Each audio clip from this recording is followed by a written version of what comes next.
স্ত্রী সন্তান হারানো ছাত্রলীগ নেতা সাদ্দামকে ৬ মাসের জামিন দিলেন হাইকোর্ট। সন্ত্রাস বিরোধী আইনের এক মামলায় ছাত্রলীগের বাগেরহাট সদর উপজেলার সভাপতি জুয়েল হাসান ওরফে সাদ্দামকে ৬ মাসের অন্তর্বর্তীকালীন জামিন দিয়েছেন হাইকোর্ট। জামিন চেয়ে তার করা আবেদনের শুনানি নিয়ে বিচারপতি JBM হাসান ও বিচারপতি আজিজ আহমদ ভুইয়ার সমন্বয়ে গঠিত হাইকোর্ট বেঞ্চ আজ সোমবার রুলসহ এ আদেশ দেন। বর্তমানে যশোর জেলা কারাগারে বন্দী আছেন সাদ্দাম। গত শুক্রবার 23শে জানুয়ারি বাগেরহাট সদর উপজেলার সাবেক ডাঙ্গা গ্রাম থেকে তার স্ত্রী কানিজ সুবর্ণার ঝুলন্ত মরদেহ এবং তাদের ৯ মাস বয়সী ছেলে সেজাদ হাসানের নিথর দেহ উদ্ধার করে পুলিশ। পরদিন বিকেলে লাশবাহী গাড়িতে করে দুজনের লাশ যশোর কেন্দ্রীয় কারাগারে নেওয়া হয়। কারাফাটকে স্ত্রী সন্তানের লাশ শেষবারের মতো দেখেন সাদ্দাম। এই ঘটনার ভিডিও ছড়িয়ে পড়লে সামাজিক যোগাযোগ মাধ্যমে ব্যাপক সমালোচনা হয়।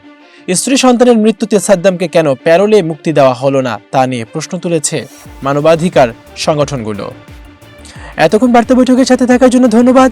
নতুন নতুন তথ্য ও সংবাদ পেতে বার্তা বৈঠকের ইউটিউব চ্যানেল এবং ফেসবুক পেজের সাথেই থাকুন।